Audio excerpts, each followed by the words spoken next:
satu rumah sakti semua, habis itu punya kemampuan yang berbeda-beda, enak toh? Enak Sakit banget. ada yang ngobati, untuk lihat masa depan Ya. ada yang bisa, terus Bencana pun bencana ada yang bisa, terus apa lagi?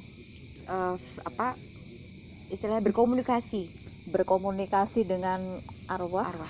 Berkomunikasi dengan arwah bisa.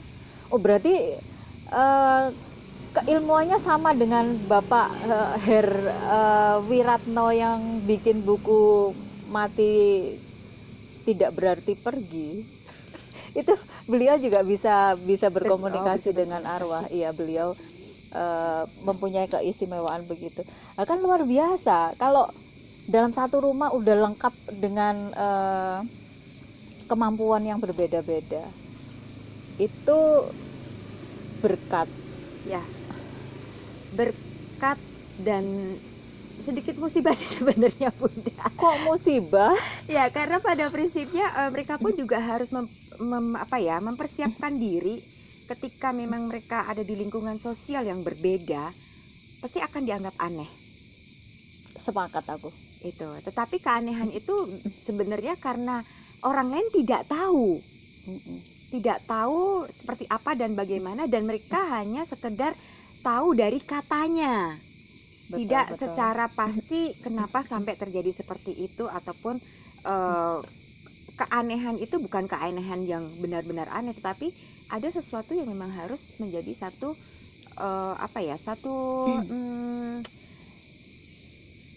alasan untuk dia mendapatkan itu, gift itu gitu. Jadi ketika saya pun mendapatkan satu gift ataupun dari semesta memberikan kepercayaan itu, saya berpikir bagaimana saya bisa istilahnya memberikan ini kepada orang-orang gitu kan. Akhirnya itu saya coba menyalurkannya lewat art terapi gitu. Jadi saya menyalurkan art terapi itu sebagai healing, yaitu dari lukisan, dari apapun bentuk craft yang dilakukan oleh teman-teman yang mereka belajar sama saya. Hasil karya mereka itu bisa dibaca, kondisi alam bawah sadar ketika mereka membuat itu seperti apa. Betul. Karena Mbak Lia punya kemampuan untuk membaca itu. Ya, akhirnya dari situ terjadi proses healing, releasing. Secara tidak sadar mereka melakukannya karena dengan fun sehingga semua keluar. Nah, biasanya ada sesi kita untuk bercakap-cakap. Nah, itu saya harus sedia tisu yang banyak biasanya. Kenapa? Karena apa yang saya katakan emosinya keluar, dan apa yang saya katakan itu benar walaupun saya tidak mengenal mereka, tetapi dari gambar itu saya coba untuk bedah satu-satu. Oh, kamu ini seperti ini, kamu kenapa seperti itu, benar semuanya. Iya. Makanya saya diberikan satu title yaitu Buduk. Apa tuh? Buduk, Bu Guru Dukun. Bener kan? Di awal tadi kan aku bilang di komunitas kami beliau ini dikenal dengan dukun. Iya, sebutan dukun metal. Ya, dukun metal. Tapi sebenarnya dukun itu profesi yang sangat profesional loh. Iya sih sebenarnya. Cuma sekarang agak diplesetin kan, di zaman sekarang itu lebih banyak diplesetin, identik dengan hal-hal yang negatif. Coba kalau kita lihat di zaman dulu, dukun itu terklasifikasi dan mempunyai spesifikasi khusus. Ya. Contoh ya, dukun bayi, dukun pijet, ya toh, dukun manten. Ya. Dan tidak ada hubungannya dengan mistis. Dan nggak ada mistis-mistisnya sama sekali. Dan entah kenapa zaman sekarang kok jadi konotasinya negatif. Jadi negatif. Nah, bentar aku pengen ketawa dulu bentar. Lagi mana nggak dikira dukun. Lihat nih tampilannya nih. Udah dukun banget. Sama loh. Sama ya? Sama Bunda. Stylenya udah begini gitu. Dan aku sepakat,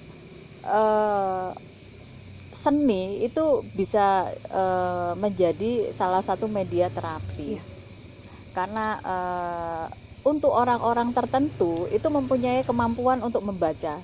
Dari goresan warnanya, dari goresan gambarnya, bahkan dari tulisannya, itu sangat bisa dibaca karakternya, begitu ya. Betul. Apalagi kalau itu secara psikologi, kalau goresan tangan dan segala macam itu grafologi, tetapi saya lebih membaca sebuah proses kehidupan yang terjadi dari si pembuat karya.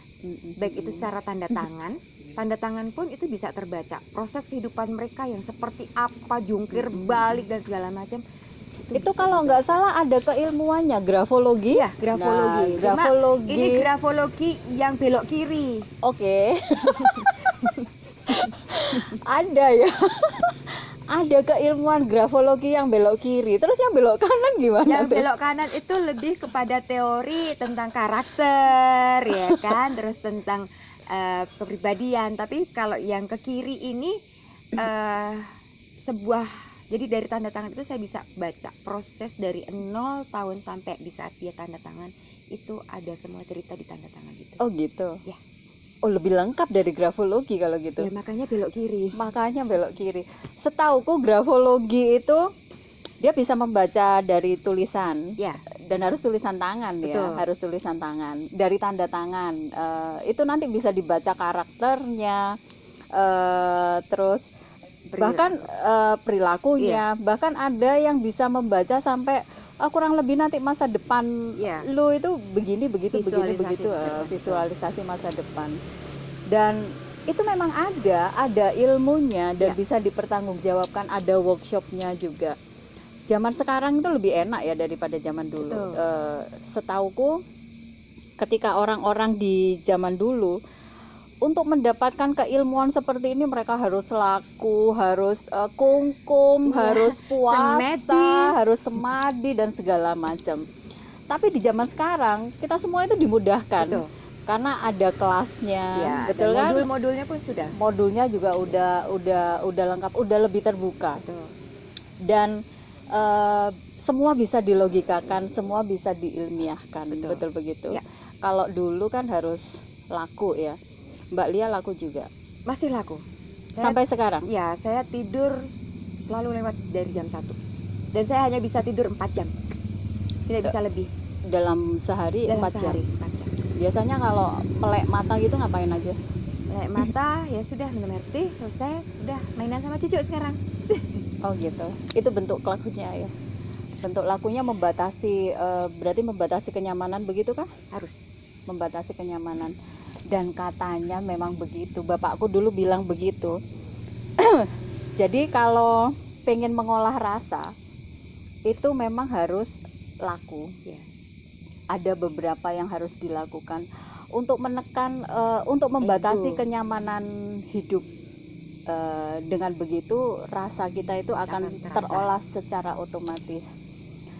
Teman, aku nggak ngerti obrolan ini bermanfaat apa enggak.